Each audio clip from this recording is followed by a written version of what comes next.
Tuhan terima kasih pagi hari ini kembali kami boleh ada di KGP. Biarlah ini tidak hanya sekedar menjadi rutinitas, tapi setiap hari kami semakin mengasihi Tuhan, semakin rindu mencari wajah Tuhan, semakin mengenal Tuhan secara pribadi. Terima kasih Tuhan, kami mau dengar kebenaran firman Tuhan pagi hari ini. Biarlah apa yang akan disampaikan pagi hari ini tidak hanya sekedar menjadi informasi, menambah pengetahuan, namun kami mau firman Tuhan yang kami dengar pagi hari ini benar-benar masuk dalam kehidupan kami, menjadi kekuatan, menjadi pegangan hidup kami di hari-hari akhir, di hari-hari ini Tuhan. Terima kasih Bapa di surga, terpujilah namamu, kami mau dengar kebenaran firman Tuhan dalam nama Yesus, haleluya, amin. Shalom, selamat pagi Bapak Ibu, bangun, bangun, bangun. Duduk ya, jangan tidur, nanti sebentar kebablasan. Ya, pagi hari ini kita sudah memasuki bulan yang baru ya, di bulan September.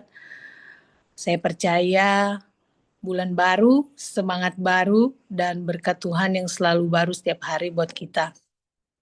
Pagi hari ini kita mau berbicara tentang demonstrating faith through action, ya, menunjukkan iman melalui perbuatan. Atau lebih simpel lagi bahwa tindakan kita di dalam iman, perbuatan kita di dalam iman. Ya, saya percaya kita semua yang ada di sini pagi hari ini adalah orang-orang beriman. Jadi saya tidak akan bahas panjang lebar tentang iman. Pagi hari ini kita akan bahas tentang Yakobus 2 ayat 17. Firman Tuhan berkata, demikian juga halnya dengan iman. Jika iman itu tidak disertai perbuatan, maka iman itu pada hakikatnya adalah mati.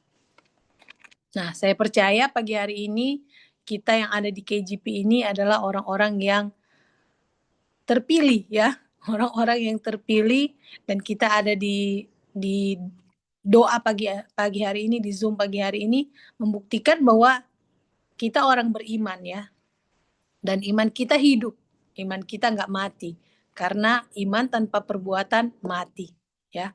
Jadi iman tanpa perbuatan mati, tapi iman yang disertai tindakan nyata membawa kemuliaan bagi nama Tuhan. Amin. Sekali lagi, iman tanpa perbuatan mati.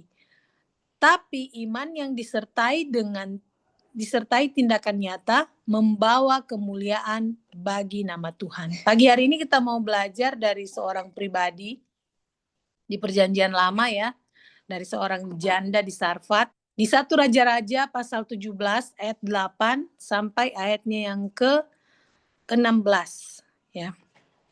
Di situ mungkin tulisannya susah dibaca ya Bapak Ibu.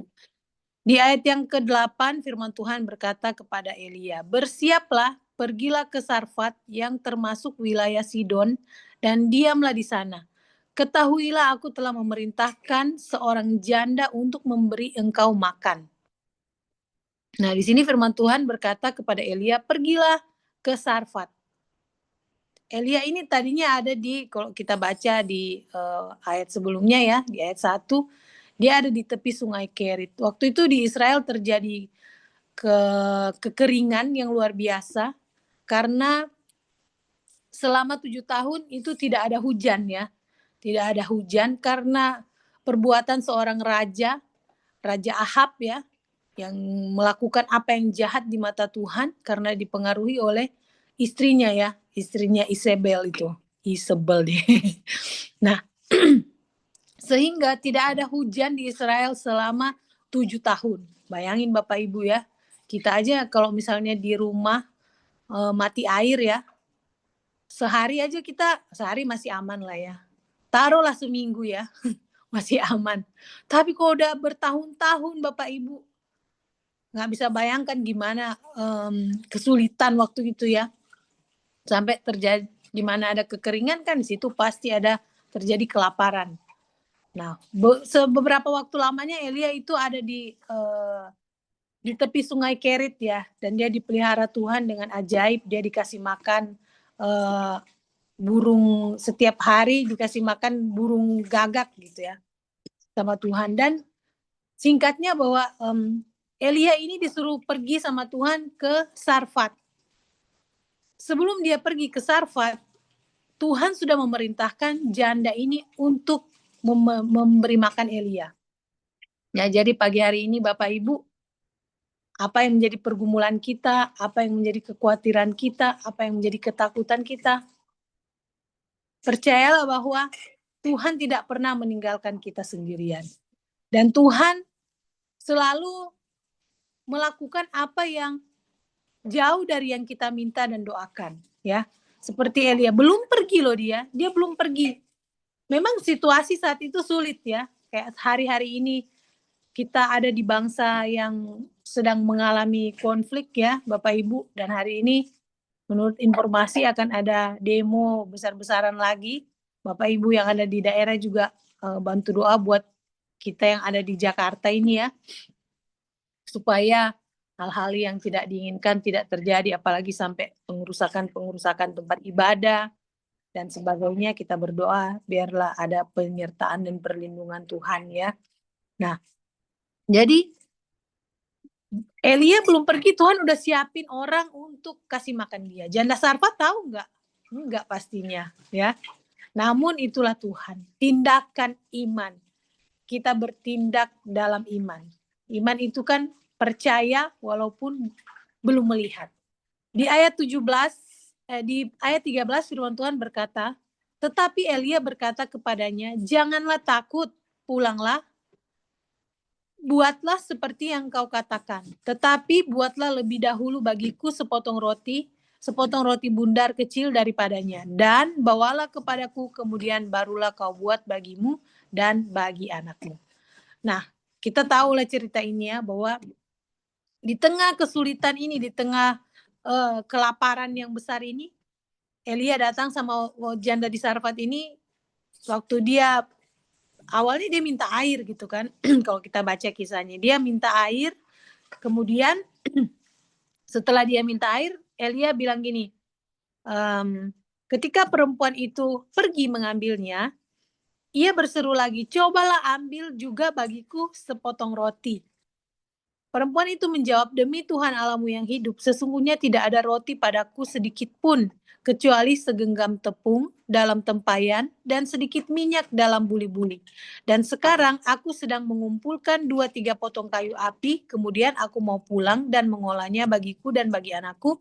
Setelah kami memakannya, maka kami akan mati. Nah, jadi Bapak Ibu, ini masalah gitu ya.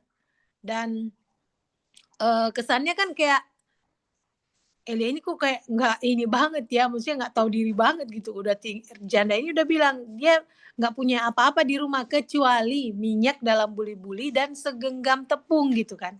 Saya ingat Pastor Nus bilang iman itu tidak bekerja di tempat yang hampa ya. Dan iman itu terjadi waktu ada kerjasama kita dengan Tuhan. Amin. Nah, jadi apa yang ada pada janda ini hanya minyak dalam minyak dalam buli-buli dan segenggam tepung. Kalau dia pulang, dia sedang mengumpulkan kayu bakar untuk dia pulang mengolahnya untuk dia dan untuk anaknya. Setelah mereka makan, ya udah tinggal nunggu mati, gitu kan? Tetapi Elia berkata kepada perempuan ini, kepada janda di Sarfat ini, janganlah takut. Amin. Pulanglah, buatlah seperti yang kau katakan. Ya. Tapi Elia bilang, buatlah bagiku lebih dahulu. Ya, dan di ayat selanjutnya, next slide. Ya, ketakutan seringkali menghalangi kita untuk mengalami pertolongan Tuhan, untuk kita mengalami mujizat Tuhan. Ya, ketakutan mempercayai iblis dalam menghadapi kenyataan, tapi iman mempercayai Tuhan dalam menghadapi kenyataan. Amin. Kenyataannya memang hari-hari ini tidak mudah ya, hari-hari ini sulit, sukar gitu. Tapi percayalah firman Tuhan. Kita setiap pagi mendengarkan perenungan salib gitu kan. Sekalipun kenyataan hari ini ya memang susah gitu. Tapi percayalah penyertaan Tuhan itu selalu ada buat kita setiap hari. Amin. Next slide.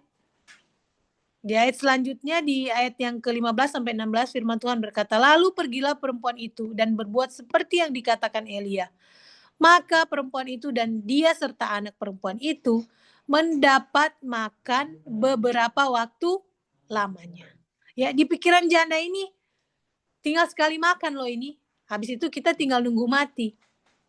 Namun karena dia mendengarkan firman Tuhan, dia melakukan firman Tuhan, apa yang terjadi Bapak Ibu? Tepung dalam tempayan itu tidak habis dan minyak dalam buli-buli itu tidak berkurang seperti firman Tuhan yang diucapkannya dengan perantaraan Elia. Amin. Mau alami mujizat Tuhan di tengah masa sukar? Lakukan firman Tuhan Bapak Ibu ya. Kenapa banyak kali kita nggak ngalamin mujizat Tuhan? Karena kita masih punya alternatif lain. Kita masih punya backup plan yang lain, masih punya cadangan yang lain. Nah kalau janda ini kan dia cuma bergantung sepenuhnya ya sama Tuhan, sama apa yang dikatakan Elia. Kan dia udah bilang, saya nggak punya apa-apa kecuali minyak dalam buli-buli dan segenggam tepung. Saya mau olah buat saya dan anak saya. Habis itu kami tinggal nunggu mati. Tapi karena dia melakukan firman Tuhan seperti yang Elia kata, ya, dia mengalami mujizat Tuhan. Bagaimana dengan kita? Saya ya Bapak Ibu, banyak kali apa ya namanya ibu-ibu ya pasti punya punya backup plan untuk masalah misalnya keuangan gitu kan. Ada simpanan-simpanan gitu ya. Jadi kalau misalnya nih nggak ada, padahal kita masih ada kan gitu. Jadi kalau kita misalnya berharap Tuhan tolong dong mujizat nih, aku udah nggak ada, padahal masih ada gitu.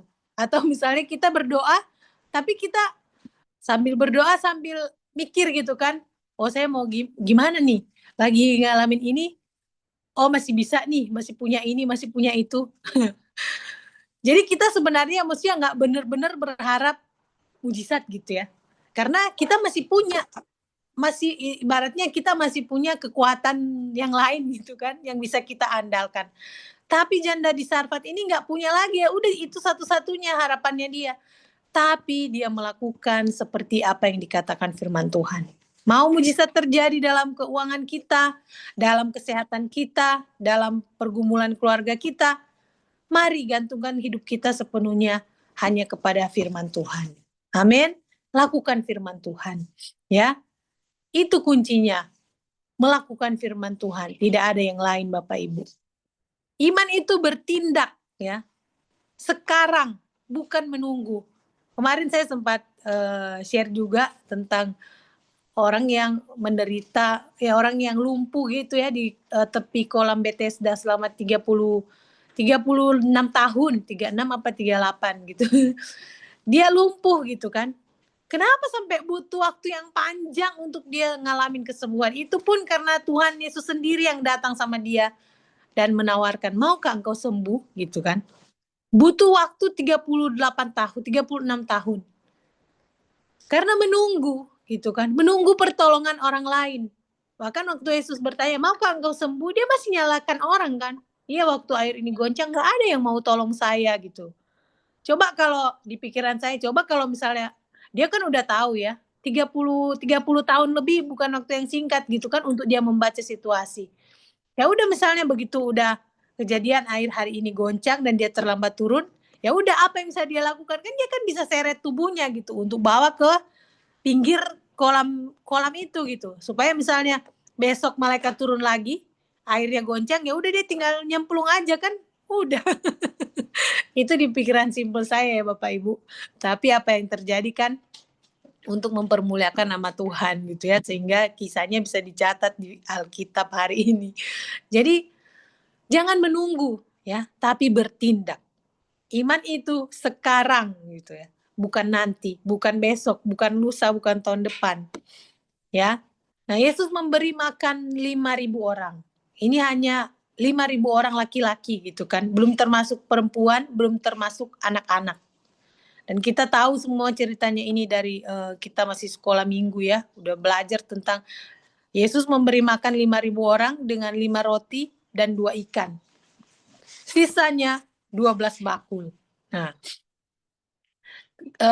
peristiwa ini terjadi waktu Yesus melihat kumpulan orang banyak itu mengikuti dia, dan hari sudah, firman Tuhan katakan itu hari sudah mulai malam gitu ya. Nah, demonstrasi iman berani ambil tanggung jawab. Ya, bagaimana kita mendemonstrasikan iman kita? Berani ambil tanggung jawab. Ya, kita menyatakan iman kita ya dengan kita mengambil tanggung jawab seperti murid-murid gitu ya. Firman Tuhan berkata, kamu yang harus memberi mereka makan. Nah, di ayat yang ke Matius 14 ayat yang ke-15 sampai 16, di situ firman Tuhan berkata, menjelang malam murid-muridnya datang kepadanya dan berkata, tempat ini sunyi dan hari ini sudah mulai malam, suruhlah orang banyak itu pergi supaya mereka dapat membeli makanan di desa-desa. Tetapi Yesus berkata kepada mereka, tidak perlu mereka pergi, kamu harus memberi mereka makan. Jadi kejadian ini terjadi dan Yesus berkata kepada murid-murid, kamu yang harus memberi mereka makan. Jangan suruh pulang, orang-orang ini udah kelaparan gitu ya, udah sore.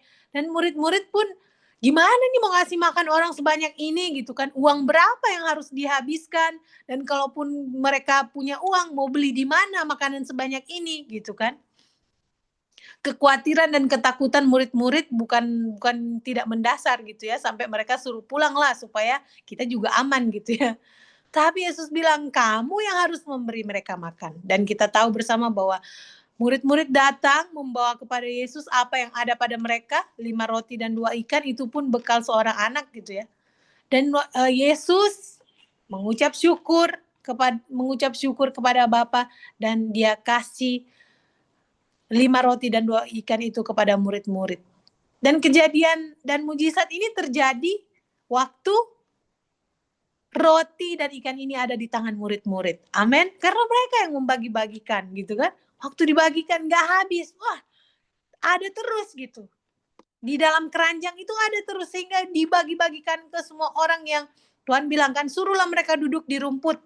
Duduk berkelompok gitu ya. Dan dibagi-bagikan. Saya percaya waktu dibagiin gak ada yang, Petrus, 3 dong gue udah lapar banget nih, udah dari pagi gak makan. Enggak gitu ya. Mereka makan sampai kenyang Bapak Ibu. Dibagi-bagikan dan gak habis. Mujizat terjadi di tangan murid-murid Tuhan. Waktu kita percaya, mujizat terjadi. Waktu kita bertindak ya, tidak hanya percaya tapi bertindak. Murid-murid percaya pada gurunya, kepada Yesus gitu ya. Namun kalau mereka tidak bertindak, pasti tidak kejadian gitu. Nah, waktu mereka bertindak, saya percaya mereka juga membagikan sambil terheran-heran gitu kan. Ih, nggak habis-habis, keren ini. Saya percaya mujizat itu terjadi waktu kita benar-benar pasrah lah, udah nggak ada yang lain lagi yang bisa kita andalkan gitu ya selain Tuhan. Jadi waktu dibagi-bagikan nggak habis, dan orang-orang yang banyak itu diperkirakan sekitar, ya kalau sama istri sama anak-anak gitu kan, laki-laki 5.000, kalau sama istri jadi 10.000, sama anak taruhlah anak 2.000, jadi 12.000 gitu kan, nggak habis gitu, bisa kasih makan. Kemudian apa, sisa 12 bakul, sisa 12 keranjang. Ada joke katanya, iya karena nggak ada mama-mama Manado sama mama-mama Batak, makanya ada sisa 12 keranjang gitu kan. Nah, apapun itu, saya percaya bahwa yang Yesus katakan, kamu yang harus memberi mereka makan. Karena Yesus juga melatih murid-murid ya. Iman itu butuh diuji. Amin Bapak Ibu. Jadi kalau kita ngalamin ujian hari-hari ini, Tuhan sedang melatih kita. Mari kita mau sungguh-sungguh percaya sama Dia. Ya, tidak hanya sekedar percaya, yang orang bilang sekarang omong-omong doang ya. Omong-omong doang, nggak ada yang dilakukan, nggak ada yang kejadian. Tapi kita mau menjadi tidak hanya sekedar orang yang ngomong doang, tapi kita mau mempraktekkan firman Tuhan. Di masa yang sukar ini, mari kita mau jadi cahaya di tengah kegelapan. Kita mau jadi garam di tengah dunia ini, amin. Bukan mau jadi garam, karena kita memang udah garam gitu kan. Firman Tuhan bilang, kamulah garam dunia. Kita yang harus memberi rasa untuk dunia ini. Dan saya percaya kalau kita nggak ngalamin ujian, kita nggak akan bisa berkata, Yesus Tuhan itu sumber kesembuhan kalau kita nggak pernah ngalamin sakit dan kita sembuh. Ya kan Bapak Ibu? Kita tidak pernah akan bisa berkata, Tuhan sumber kekuatan, karena kalau kita nggak pernah ngalamin yang namanya masalah dan kita ngalamin kelemahan. Kita tidak akan pernah bisa berkata, Tuhan itu sumber jalan keluar, kalau kita nggak pernah ngalamin yang kayaknya mentok gitu, sini mentok, sana mentok, nggak tahu lagi. Kita nggak akan pernah bisa berkata Tuhan itu sumber segala-galanya, Tuhan itu penyedia kalau kita tidak pernah kekurangan. Jadi saya percaya apapun yang kita alami hari-hari ini, diizinkan Tuhan untuk menguji iman kita supaya kita semakin kuat di dalam Tuhan. Amin. Kita benar-benar menjadi pelaku firman, kita menjadi orang-orang yang membuat mujizat bersama dengan Tuhan. Dan firman Tuhan katakan kan kita akan melakukan perkara-perkara yang jauh lebih besar dari apa yang pernah Tuhan lakukan. Tapi bagaimana kalau kita penuh dengan keraguan gitu ya, baper mulu, gak diperhatikan sama gembala, baper mulu gitu kan. Tapi saya percaya di sini semua adalah orang-orang yang dewasa di dalam Tuhan. Amin. Ini jangan takut, percaya saja. Berulang-ulang Yesus menyampaikan perkataan ini ya kepada murid-murid. Jangan takut, percaya saja. Iman adalah frekuensi di mana Tuhan bekerja. Ketakutan adalah frekuensi di mana iblis bekerja. Tuhan merespons iman kita dengan segera. Iblis merespon ketakutan kita dengan segera juga. Iman memerdekakan kita, ketakutan membelenggu kita. Nah, Bapak Ibu mau pilih yang mana? Mau pilih yang merah apa yang hitam? Pastinya kita mau mengalami firman Tuhan, kita mau melihat mujizat, kita mau terus mempraktekkan kebenaran firman Tuhan, sehingga kita tidak dikuasai oleh ketakutan. Ya, takut itu sesuatu yang normal gitu ya, manusiawi. Takut akan Tuhan itu kan hal yang baik gitu, takut yang baik gitu. Tapi untuk ketakutan, hari-hari ini mungkin banyak orang yang ketakutan ya, apalagi dengar bahwa di bandara itu kemarin udah rame banget gitu ya, orang udah pada kabur dari Indonesia karena ada beberapa isu yang mana dikatakan, ayo ini kita harus jarah ini toko-toko, maaf ya, orang suku Chinese gitu kan. Jadi orang-orang yang merasa terancam nyawanya, yang punya duit gitu kan, segera hengkang dari Indonesia.